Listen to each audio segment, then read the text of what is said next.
I should have done my introduction, but now I'm recording it.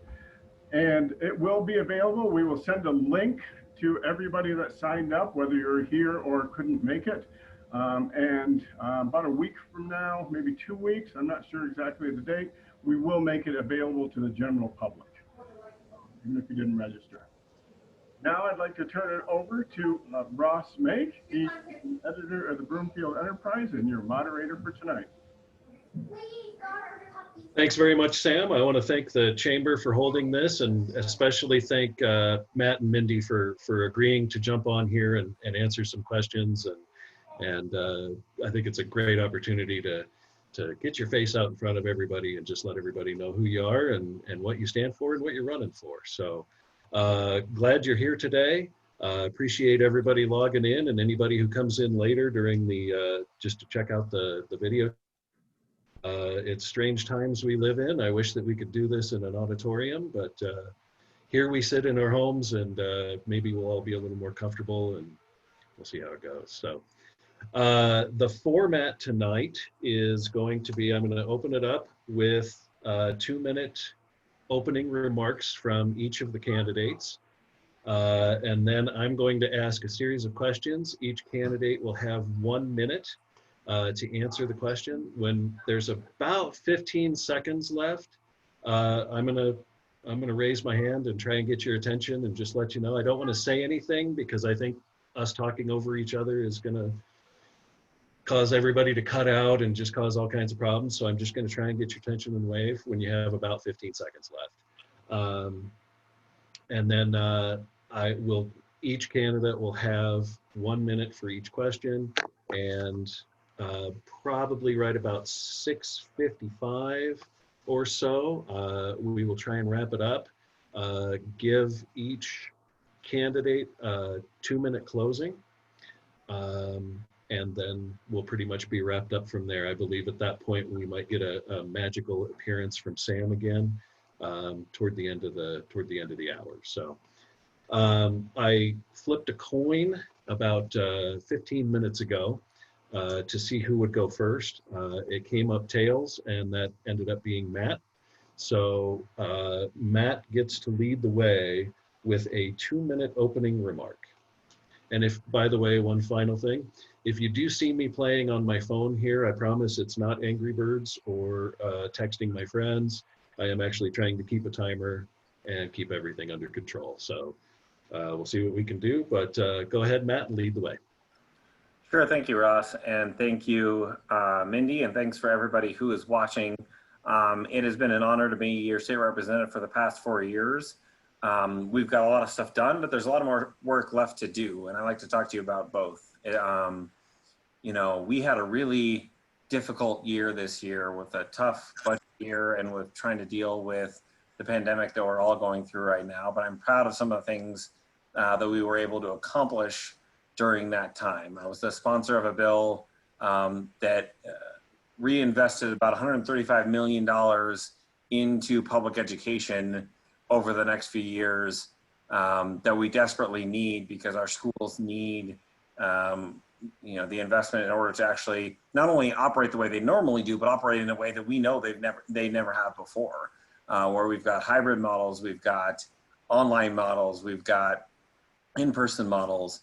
And to inject that much money into our system, I think was really important. It was a really hard fight to win, but we put, again, about $135 million into public education. I also ran a bill just this, again, in the waning months of this last year, to protect and revamp our unemployment insurance system, which is so important right now. We've got so many folks who are out of a job, not because of anything that they did, but because of the effects of the pandemic on their businesses.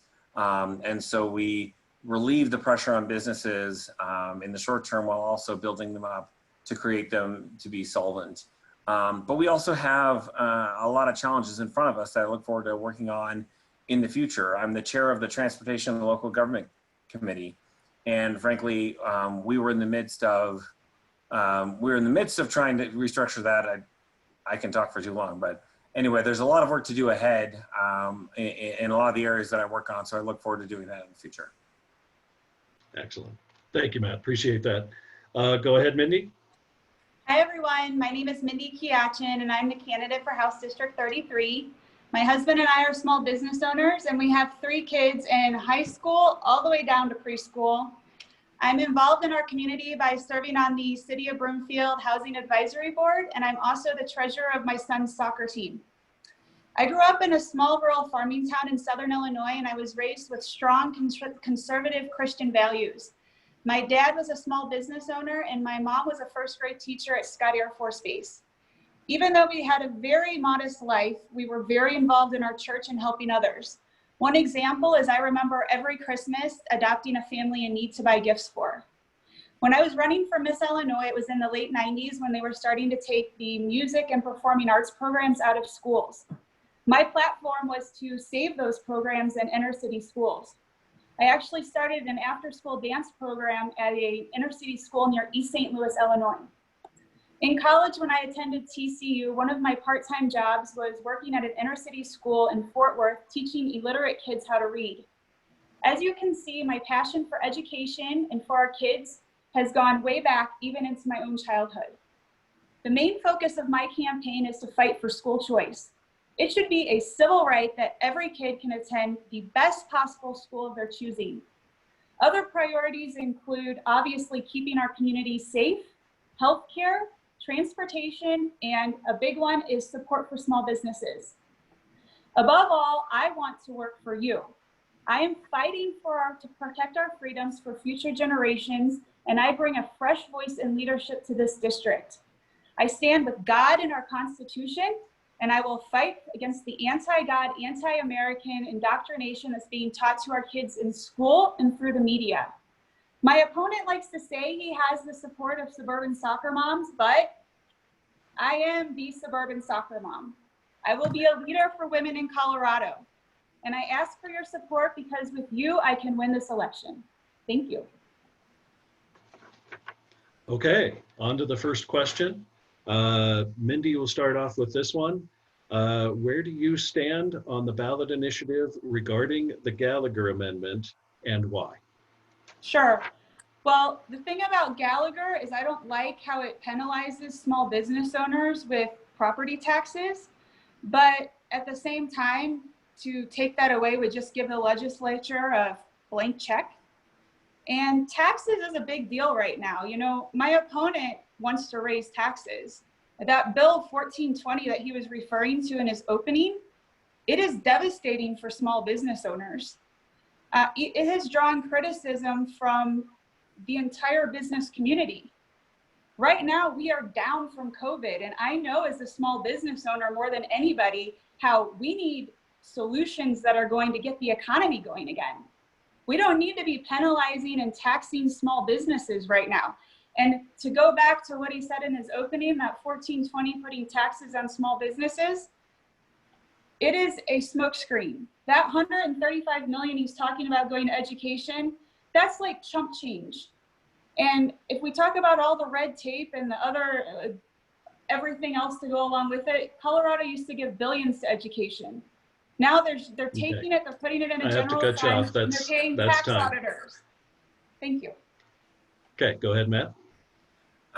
Thank you very much. I do support the repeal of the Gallagher amendment, which I could definitely talk about for 30 minutes instead of one, but I'll try to do the quickest part. Yes, what it will do is it will freeze the residential assessment rate versus the business assessment rate. More importantly, it'll stop the erosion of the tax base within lots of areas, including rural Colorado. It won't raise taxes on anyone because Tabor actually specifically says that you can't raise the residential assessment rates without a vote of the people. So nobody's taxes will be increased. What we're stopping is the erosion of what's called the residential assessment rate.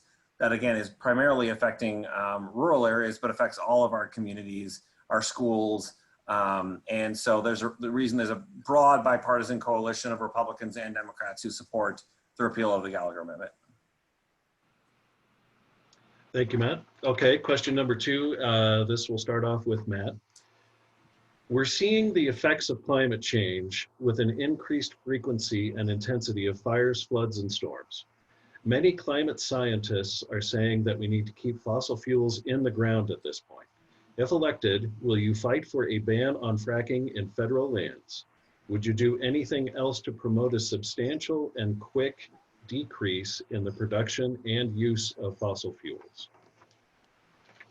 Sure, let's unpack a few of those things. One is we don't control federal lands, so I can't talk about that, but we can control a lot of other stuff. Two is I voted for House Bill 1261, which creates climate goals for our state, and I think we do absolutely need to do that. And three is we need to be really smart because a simple ban right now on oil and gas production, oil and gas usage doesn't make sense because we're still reliant upon it, which is why I passed legislation to create incentives to move quicker towards electric vehicles and pass a lot of other legislation to move towards a carbon-free future. But we have to do it, and we have to do it responsibly. Okay, thank you. Do you want me to repeat the question, Mindy, or are you good? Sure, yes. Go ahead. Okay. Yes. We are seeing the effects of climate change with an increased frequency and intensity of fires, floods, and storms. Many climate scientists are saying that we need to keep fossil fuels in the ground at this point. If elected, will you fight for a ban on fracking in federal lands? Would you do anything else to promote a substantial and quick decrease in the production and use of fossil fuels? Okay, first of all, my opponent wants to get rid of Tabor. I just have to say that because he said it in the last question. Okay, I believe in man-made climate change. Phoenix, Arizona is a perfect example of that, where the average daily temperature is increased because of water irrigation and blacktop. What I don't believe in is the Green New Deal. I don't believe in upheaving our entire economy and our way of life for something that we don't fully understand. As for fracking, we need oil and gas for our economy, for our energy independence. We need to do it safely. My number one priority, obviously, as a mom, is for our health and safety of my family and our community. But these are things that we don't fully even understand. We are monitoring, we are doing research, we are taking all the steps that we can to do what's best for our community. But right now we need to get our economy going. Okay. Okay, this one's for you, Mindy. Broomfield's moratorium on retail marijuana sales expires in February of 2021. Do you support retail marijuana sales in Broomfield and the tax revenue and jobs it would provide? Well, that's something on a local level that the city council has already decided. So thankfully, I don't have to have a part in that. You know, the moratorium, you know, the voters rejected it 10 years ago. Now they've decided they're just going to do it anyway. But this again goes back to the taxpayer bill of rights. I mean, the taxpayers have to decide, do they want the tax or not? Okay, do you want me to repeat the question, Matt? No, I'm good. Yeah, I agree that there is a ballot question coming up about taxing these businesses on the ballot. And if it passes, then it'll be up to the city council to determine whether the moratorium ends or doesn't. I mean, I've worked very closely with businesses in this space to try to create more liberty for them to act the way other businesses have in coordination with what voters have asked for. And so I've got a lot of friends in this space, but I have also always held close to local control. So I'm, you know, very interested to see how our local officials and how our voters choose to move forward, and will, you know, help as best I can to implement it. Okay, this one goes to Matt first. Past candidates for House District 33 have supported personhood amendments, which would have an impact on reproduction freedom and access to some types of birth control. What is your position on a woman's right to choose? I mean, I have opposed previous personhood amendments, but I think the more important thing to talk about for right now is Proposition 115, which would place restrictions on reproductive freedom in our state, something that our state has rejected over and over and over again. And I believe firmly in reproductive freedom, in a woman's right to make her own healthcare decisions, and oppose 115 and, you know, anything else that would come in the future that was similar to that. Okay, Mindy, again, would you prefer I repeat the question, or are you good? Sure, you can repeat it, please. Okay, sure. Past candidates for House District 33 have supported personhood amendments which would have an impact on reproduction freedom and access to some types of birth control. What is your position on a woman's rights to choose? Well, first of all, I think it's incredibly sad that we even have to have this conversation. But I will say that I, more than my opponent will ever know, I know how important it is for women to have control of their own bodies. But at the same time, I respect sanctity of life. And just take a visual, because right now in Colorado, this moment, you can abort a baby up until the time it's born, up until the time of birth. I mean, that is so disgusting to even celebrate. It's sickening. Sure, there should be exceptions for, the health and welfare of the mother, rape, incest, all those things. But when we're talking about aborting a perfectly healthy baby at 40 or even 42 weeks, you've got to be kidding me. I don't know any mothers that would be okay with that. The 22-week, that's perfectly reasonable with other exceptions. Okay, that's time.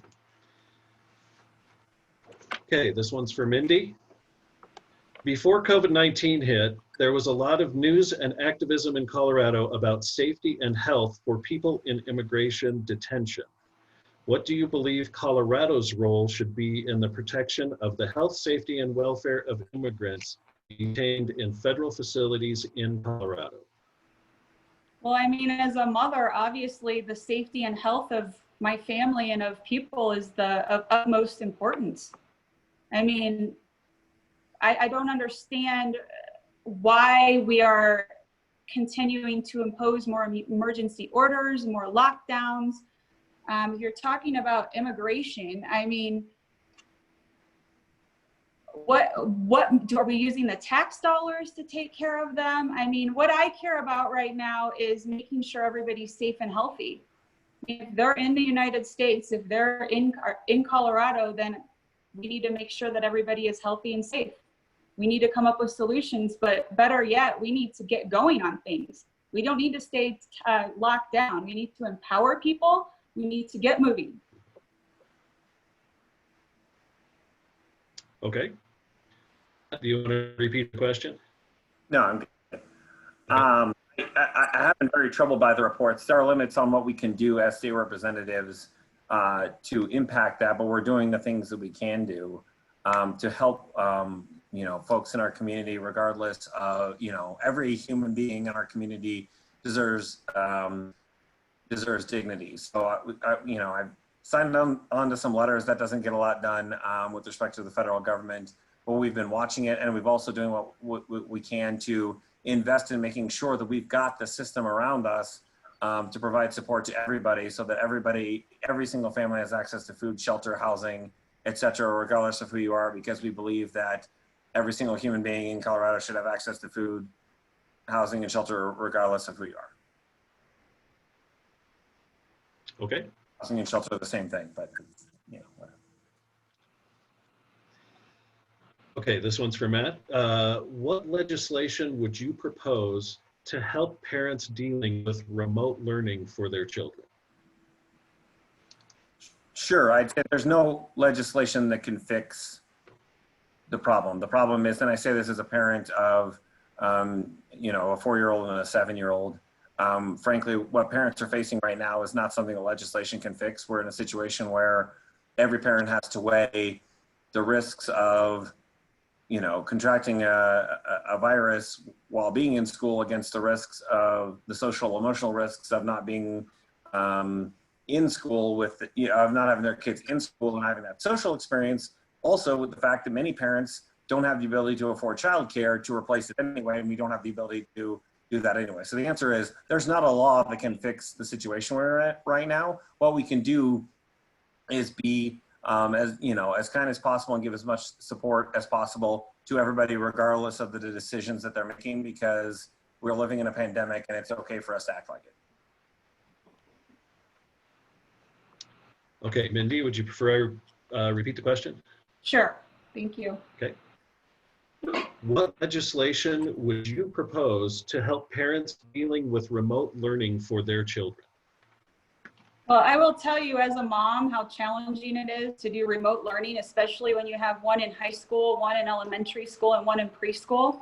I think the effects mentally on an entire family is horrific right now. My sister's a school psychologist in Cherry Creek, and I'll tell you that the psychological effect on these kids being isolated at home is devastating. It is devastating. Our kids need to be back in school. My 3 kids have been back in school for 6 weeks full time.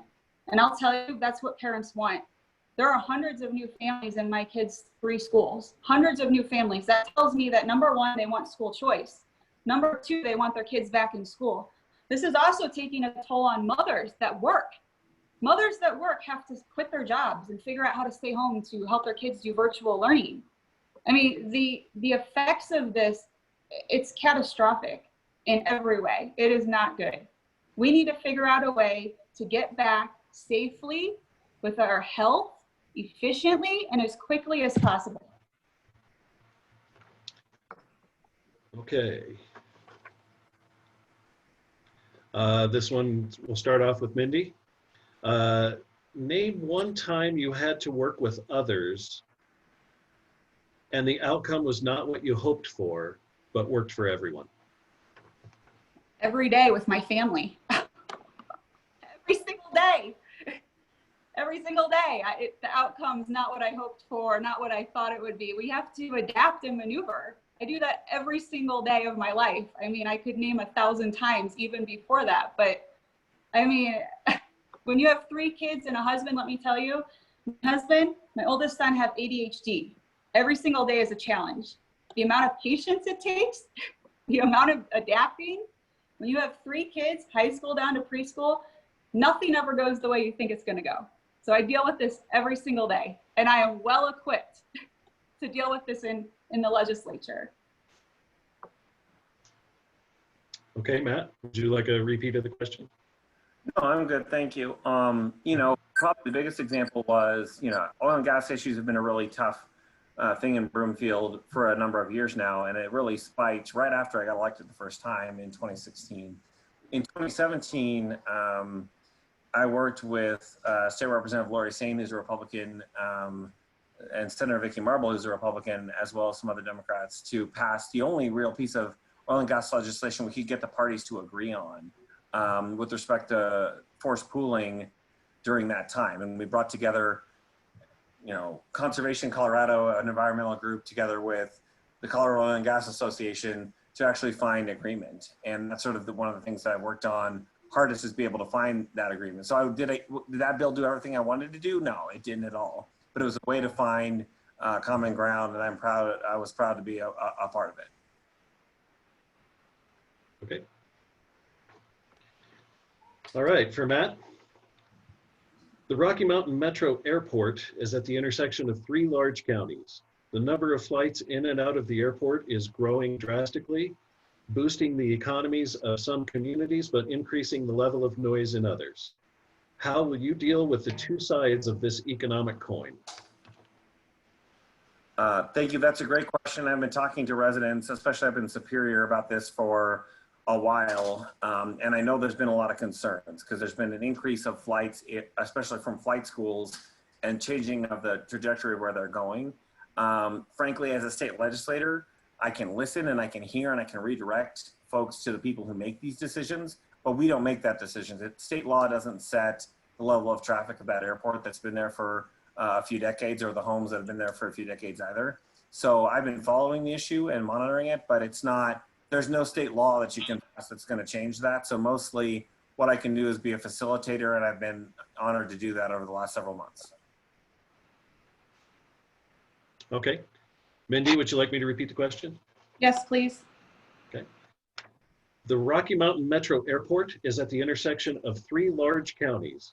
The number of flights in and out of the airport is growing dramatically, boosting the economies of some communities, but increasing the level of noise in others. How will you deal with 2 sides of this economic coin?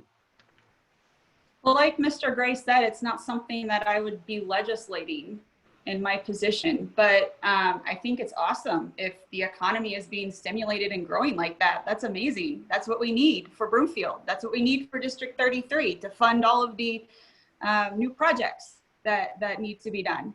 But obviously, again, I care about the safety and health of all of the residents. So that would be something to look at. But again, it would not be in my position. Okay.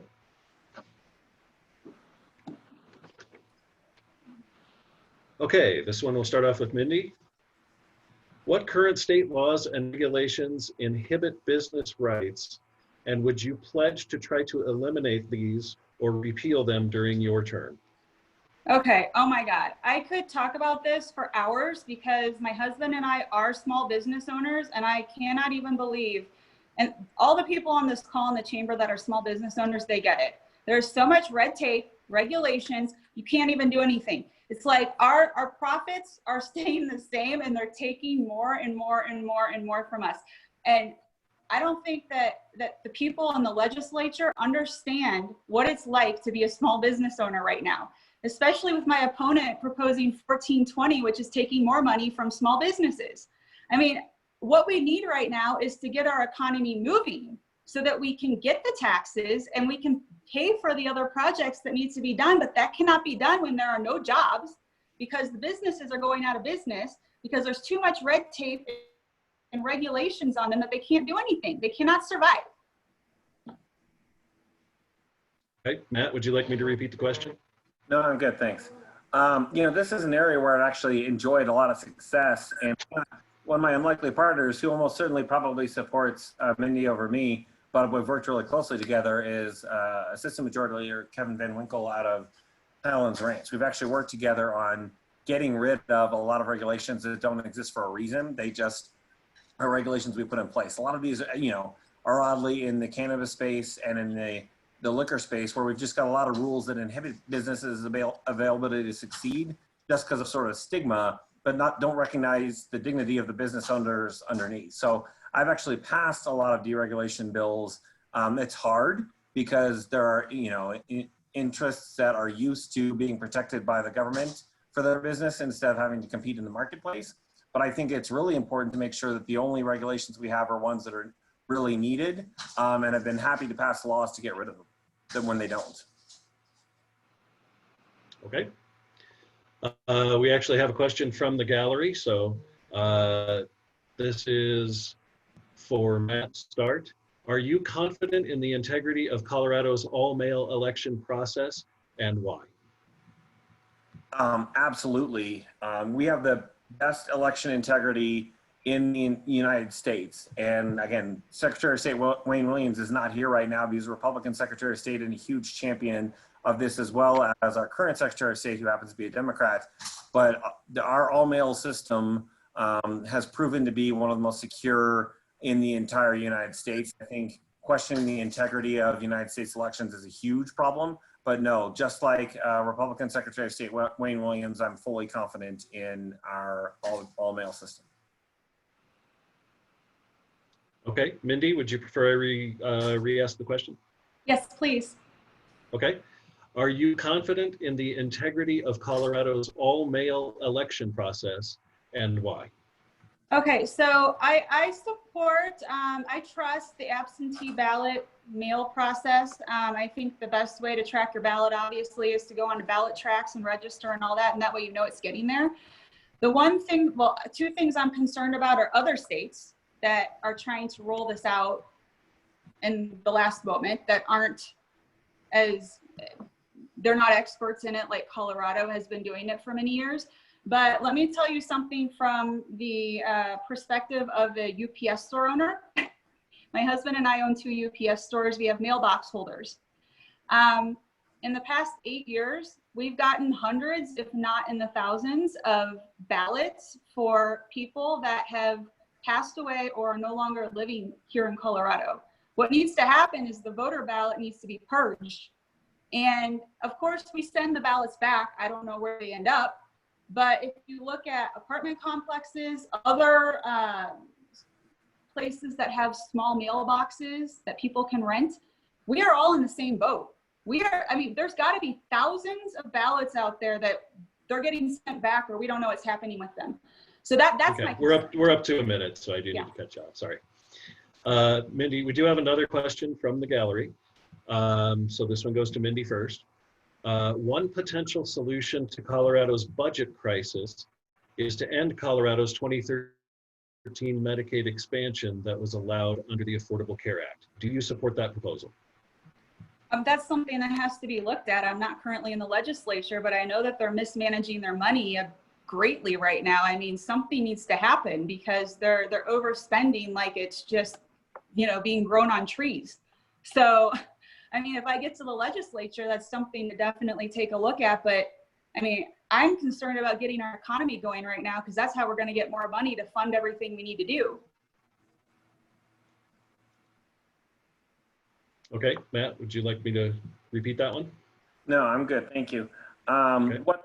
What ending Medicaid expansion means is taking healthcare coverage away from thousands and thousands of families in the state of Colorado. So no, I firmly oppose that. I've opposed it.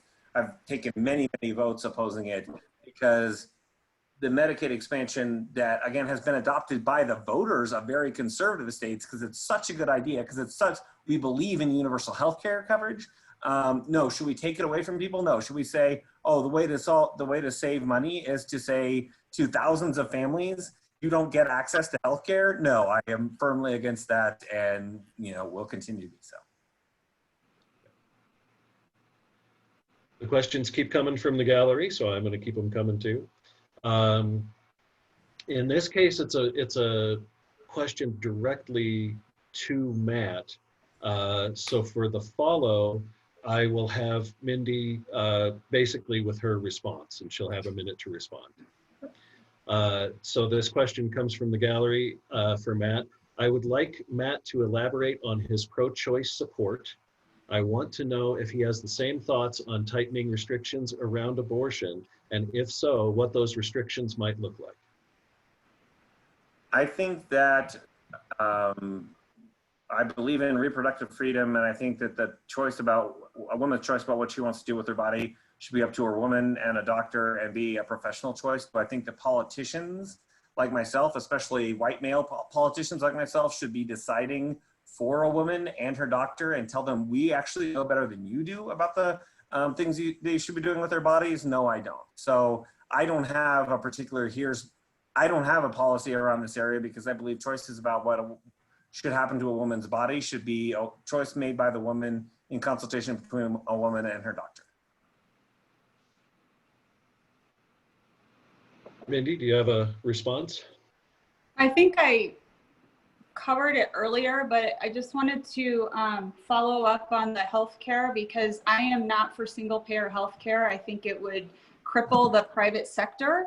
And I am for free market options with diverse competition. We need to lower drug costs, deductibles, premiums. We need to be able to go beyond state lines. I mean, I could go on with that for hours too. But because Mr. Gray brought it up, I wanted to put in my input for it. Okay. Mindy, we'll go with you first on this one. What would you do to help alleviate the shortage of workforce housing? Okay, so here we go. So I'm on the City of Broomfield Housing Advisory Board. I understand the need for workforce housing, but what's the need for workforce housing when we don't have jobs? When our businesses are closing, that's a problem. We need to get the economy going again. I can't say this enough. I'll beat it to death. Because if we don't get our economy moving, if we don't stop the red tape and regulations and the taxes and everything else that goes along with small business owners are the backbone of America. They're the backbone of our economy. We have to understand that. We have to take care of them right now. They have to get going. People need jobs. But to go back to workforce housing. Okay, so I understand the need for all types of housing in Broomfield, but we have to have the economy moving. And what I want to do is empower people. We need to have the best education, we need to have the best economical opportunities, and we need to have a strong community of support.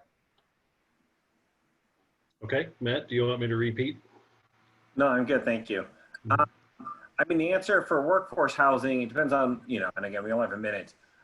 We need to have targeted programs in areas where housing is hardest to afford. You know, for example, in our mountain communities that are really expensive, but you need folks to, you know, support the tourism industry and that don't make the kind of salaries that we need.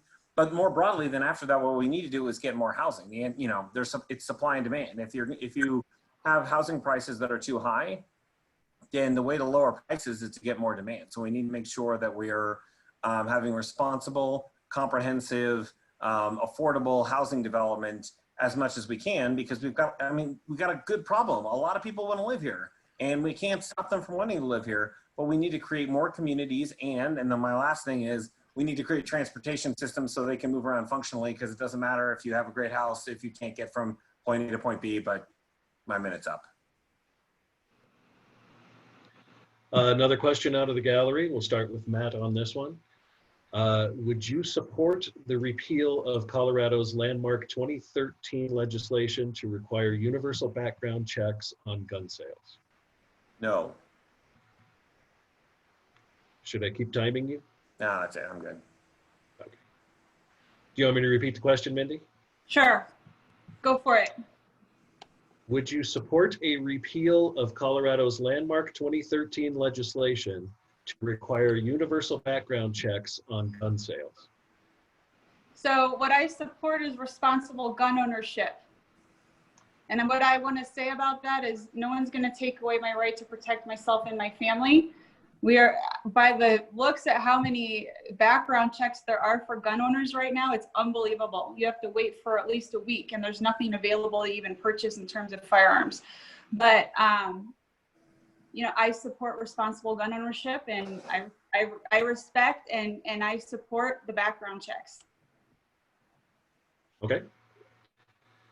We do have another, there's two similar questions on our question board. Both for Mindy. So we'll start with Mindy, and then Matt, I'll give you a chance to respond. For Mindy, I'll just try and combine the two. Do you feel that the pandemic is over? And when you talk about getting the economy going, how would you do that safely in the view of the uncertainty and risks associated with COVID-19? Okay, I absolutely do not believe the pandemic is over. I believe the health and safety of my family is absolutely number one above anything. What I want to do is I want to empower people, and I trust them to make the best decisions for themselves and their families. And I've seen firsthand with small business owners right now, even restaurants, every type of small business is adapting. They are innovating. If you look at restaurants, they're not giving out a menu, they have a QR code. I know for us at the UPS store, we've hung plexiglass shields in front of the counters. There is so many great things going on in America right now with small business owners. They are amazing. And I trust them 100%. But at the same time, we have to be safe. We have to look at the science and data, and we have to make sure we're doing what's right for ourselves and our families. But at the same time, we need the economy. We need jobs. Okay. Matt? Yeah, I would just say, you know, obviously not. It's a global pandemic that we've been dealing with for months now, and ignoring it won't make it go away. And so we need to follow public health advice. I don't like it either. My wife and I have been working out of we both like going to the office. We've been working from home for a long time. We've been educating our kids from home for a long time. And we don't like it. It doesn't make we're among those who wish it was different. We wish it weren't that way. But wishing doesn't make it so. And we're dealing with a virus. The virus doesn't care whether we like it or not. The virus doesn't care whether we'd rather it be different. And so what we need to do is listen to scientists and listen to public health officials and climb out of this. And I think we will climb out of this, hopefully in sort of record time as far as global pandemics go. But we can't pretend like pretending like the problem doesn't exist just leads to the problem getting worse for almost every problem, but especially when you're talking about a global pandemic. Okay. Okay, we'll go back to Matt to start this one.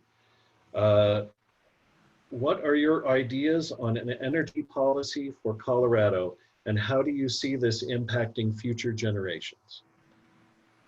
Sure, we need to move to renewable energy as quickly and efficiently as possible, and because that will reduce the impact on climate. It'll also reduce the impact on air quality, which I think that everybody in our area has been made acutely aware of recently, as the impacts of climate change have not only just led to fires that have devastated other communities, but to smoke that has made it almost impossible to go outside in our community. So we need to move to renewable energy and offset the impacts on climate as quickly as we possibly can.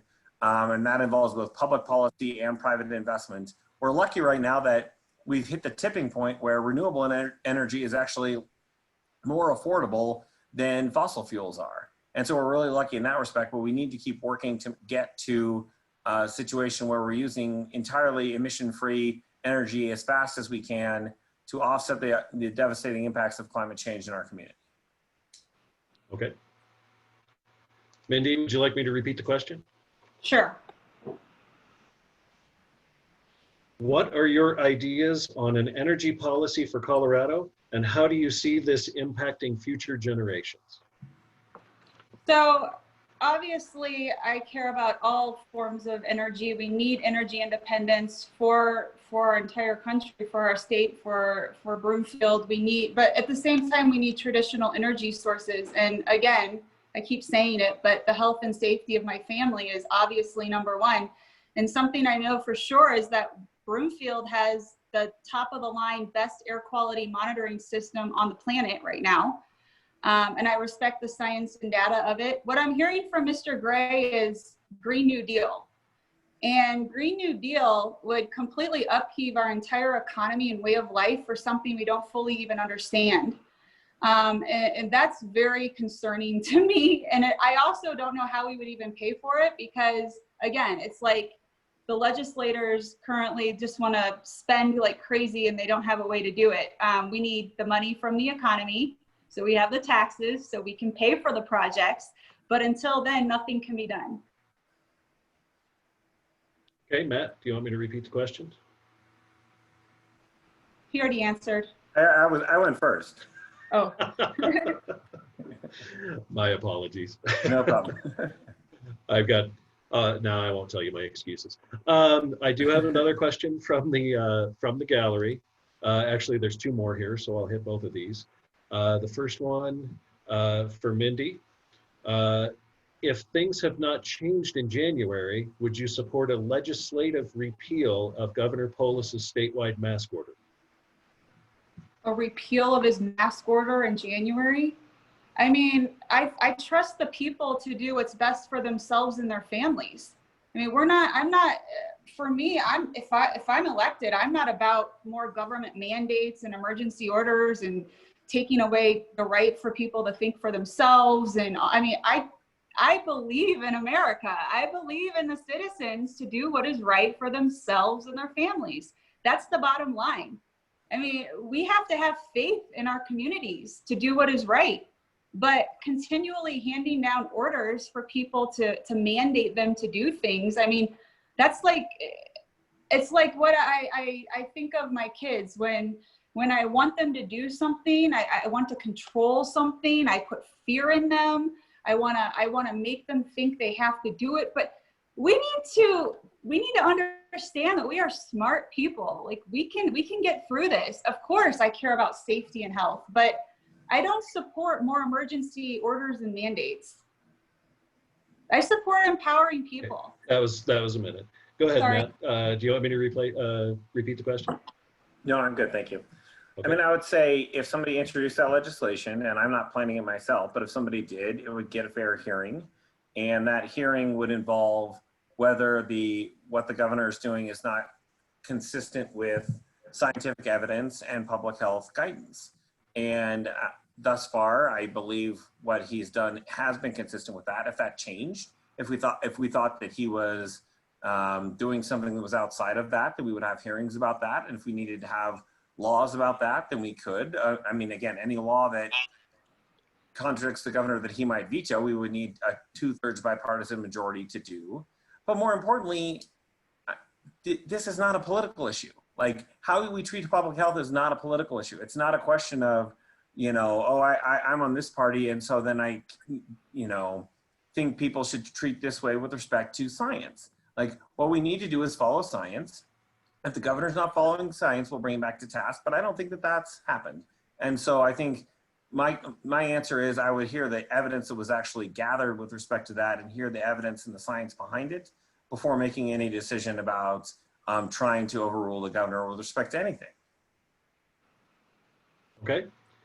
Another question out of the gallery. We'll start with Matt. Do you support paid family leave? Yes. I've been the sponsor of paid family leave legislation for years now, and I'm a strong sponsor of Proposition 118, which is on the ballot this year, that would bring paid family and medical leave to workers across the state. It is something that 4 out of 5 workers in the state don't have access to, and it leads to mothers going back to work after 2 weeks after having a baby. It leads to folks taking their parents off of life support while they're in the break room of where they work. It leads to people taking themselves, not doing several parts of their chemotherapy treatment because they can't afford to be away from work. And so it's literally my primary public policy focus for, in my entire career. And I'm hoping that the voters will join me in supporting Proposition 118 this year, and we'll be able to make this a reality for the workers of Colorado. Okay. Mindy, would you like me to repeat it? Sure. Do you support paid family leave? So my opponent and I couldn't disagree any more on this, but what I do agree with is that he is the sponsor and he failed 3 years in a row trying to get it through. Even with the most extreme members of his own caucus, they did not support it because it's extreme. And again, small business owners will understand what I'm saying when I tell you that this is another barrier for small businesses. And the one thing that he's not telling you is that it makes not only the employer pay into it, it makes the employee pay into it. What if they don't want to pay into it? What if they don't want it? No, under his paid family medical leave, he's forced to do it. They're forced to do it. This is not about choice. This is about control. This is about forcing business owners and employees to pay into something that they may or might not even want. And the other thing it can cause, could cause unintentional hiring discrimination. And I want to know, what do you think a business owner is supposed to do when that person goes on leave? Either they have to hire someone else and then fire them when that person comes back, or they have to pay their other people overtime. This doesn't work for small businesses like a dry cleaner, like a UPS store, like a Subway. It doesn't work. I'm it sorry. needs to be balanced. That's a minute, please. Yes. Thank you. I'm sorry, I could go on. It's okay, I understand. I'm going to go with 2 more questions and then we'll wrap it up. This one will start with Mindy. Okay. Why do you choose to affiliate with your party? I'm sorry, what? I dropped the cap of my water. It's all good. Why have you chosen to affiliate with your party? I share similar values. I support our Constitution, not to say that Democrats don't, but I'm a literal interpreter of our Constitution. I care about the same values. I care about getting our economy going, keeping our taxes low. I don't want to raise taxes on people. I'm a patriot. I love America. I stand and stand for the Pledge of Allegiance. I mean, I love our country, and all the values of the Republican Party are me. This is what I grew up with, and I'm proud. I'm a proud American. And what's going on in our country right now, it has to stop. I can get along with members of both parties. I have lots of friends from both parties, but I stand with God and our Constitution. That's the bottom line. Okay, Matt, would you like me to repeat the question? No, I'm good, thanks. I've been a member of the Democratic Party for a long time, and the reason is my grandfather came back from World War II and used the GI Bill to become a public school teacher, and he led to my father. He had my father as a child who became a public school teacher and principal, and married my mother, who's a public educator, a school speech pathologist, and then college professor. and they were all Democrats. And what they explained to me is that we all do better when we all do better. That what we should be focusing on is not saying people shouldn't succeed. We want people to be wildly successful. There are wildly successful Democrats out there in the world, but to say that we build a system where everybody can be successful, where everybody can share in that. And it's not the case that we have certain folks who are the right, you know, who get everything and certain folks who get left behind. And generally speaking, I think that the Democratic Party, you know, implements policies that bring that value into place better. Okay. Matt, we'll go with you to lead off the last question, and then we'll get into closing statements after that. So, Matt, what is the single biggest issue facing Colorado for the next 2 years? So I'm going to cheat a little on this one. The single biggest issue is that our budget is in horrific shape and we're going to have to cut on everybody's priorities no matter what. And we need to figure out how to fix that if the federal government doesn't help. What I'm going to take some time to talk about just and cheat is one of the biggest things that's underfunded is our transportation system, which is what I've been working on for years. And this pandemic has really undercut. We are significantly underfunded, which prevents our businesses from succeeding. It prevents our homeowners from succeeding. And what we need is bipartisan agreement and folks to actually come together to reach solutions, because we all agree there's a problem. We need to get to a solution on it. But transportation solves a ton of problems, and we've been funding it for almost 30 years now, and we need to do better. Mindy, would you like me to repeat the question? Sure, thank you. Mm-hmm. What is the single biggest issue facing Colorado over the next 2 years? Well, the biggest issue is what's going to happen after this election. Colorado is currently a one-party ruled state all the way down to our local level. There's no checks and balances or accountability. And the direction that my opponent wants to go is to socialism. I mean, just last year, he was meeting with AOC here in Broomfield during Broomfield days. I mean, that's extreme. That's not right for Broomfield. That's not right for this district. I want limited government. I want to empower people. We the people, not rule the people. And the direction that the agenda is of the current legislature is to continue doing mandates and taking people's rights away. That's not what I'm about. I'm about stimulating the economy, giving our kids the best education. I mean, we couldn't be more different in this. I mean, I'm a mom. I care about having my kids the best education, community safe, and I don't want the government telling me what to do with my kids. Okay? I know that. Okay, sorry. Yeah. Sorry. However, I can let you roll because we'll have the closing statements. We'll start with Mindy. Mindy will have 2 minutes. And we'll give Matt 2 minutes and we'll wrap it up. Sure.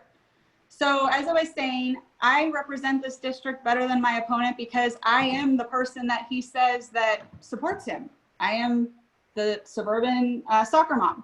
I'm the business owner. I'm the woman. I'm all these things that he says supports him. But what I'll say is that I bring balance to this district. I'm a constitutionalist. I'm a voice of reason. I do want to represent all of the people. I don't feel that he is currently representing me. That's why I stepped up to do this. Again, we are a government of we the people, not rule the people. And I don't want bigger government. Some of the things of reasons of why my opponent's not right for this district, votes party lines every time, but says he's a moderator. Supports eliminating the taxpayer bill of rights. Supports eliminating senior property tax cuts. Supports increasing taxes on businesses. Supports taking away parents' rights to raise their kids how they want, what they should learn in school. He supports raising taxes on businesses right now, paid family medical leave, which takes away all the rights of that an employee and an employer has. He supports single-payer health care that will take away the private sector, and he supports taking away the electoral college. These are just some of the things. Okay, I care about all the residents of District 33. I know what parents want. They want the best schools, safety. They don't want the government telling them what to do. I care about our senior citizens. They need the best health care. They want their retirement protected. They want to make sure their kids and their grandchildren are set and safe. Okay, we have our professionals. Professionals care about best infrastructure and economical opportunities. I am for all of that. I want to represent everyone. I am fighting for our future, and I absolutely will not back down. I've earned everything I have in life, and I'm here asking for your support. Thank you, Mindy. Matt, go ahead. I mean, I feel obligated to say that a bunch of that stuff isn't true, but I don't really want to talk about the two of us. I want to talk about the families of this district, who are the people that I work for, and what the work we still have to do for them. I do this work not because, actually, thank you, Ellie. I do this work because I want to try to improve the lives of the people in the district in House District 33 and really across the state, not just in our area, but in rural Colorado, in urban areas across the state. I view it as a public service. I'm honored that I've been entrusted with that responsibility, and I hope that it'll be entrusted with that responsibility again. But again, I think the biggest challenges we have in front of us are housing opportunity, which we talked about briefly. We need to, housing has become really unaffordable in our area and in a lot of areas, and we need to be able to respond to that, because it's a great state, but it doesn't work if you want to raise a family, but all you can afford is a one-bedroom apartment. We need to respond to education funding in the state. I'm glad to have done a lot of work in this space. We have got a lot more to do. We're way behind the funding levels that the voters of this state voted and said were the right values. We're behind on that. We're underfunding our schools. And so when we talk about the challenges that we have in implementing the current educational environment, those challenges are only exacerbated by the fact that we've been chronically underfunding schools for a long time. And I want to talk about our healthcare challenges and make sure that people have healthcare for everyone. So I view this as a public service. It's an honor to do this job.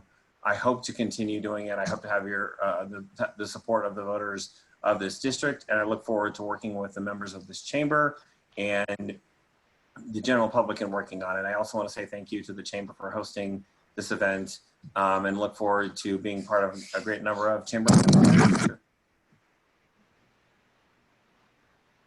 Okay, we're coming right up on an hour. I can quit looking at my phone now. Thank you both. Thank you, I appreciate that. Mindy, Matt, thank you both so much for your time. I think that this is an invaluable service for the voters. I am eternally grateful for the chamber for inviting you guys. I appreciate your honesty and your willingness to answer some questions from the people of Broomfield. That's a wrap. I think Sam is maybe going to come back. There we go. But yeah, thank you both. I really appreciate it. And your time is, I know, extremely valuable, but we really appreciate you showing up. Thank you. The last couple minutes, I do want to thank both of you again for showing up. Races for the state house and the state senate really don't get enough attention, and the chamber is a nonpartisan body, and what we want to do is give everyone a showcase. If you would have had a libertarian, a socialist, a Green Party, any unaffiliated, we would have invited them, but they seem to have dropped out before they got this far. So there were 4 of us last time. We did just fine. We had a good time. So thank you. I want to thank Russ Maak for being our moderator, and the Enterprise for letting him be there and do this. To remind everybody that's still on here, we are doing the state senate next week on Tuesday. There were some great questions that were submitted from the gallery. Please submit more questions. And next Tuesday is it's free to chamber members and nominal charge to non-chamber members, except the candidates, of course. They are always free. So hopefully you can tune in, and thank you again for attending, the candidates and everyone in the audience. Have a wonderful night. Thanks, everyone. Good night. Thank you.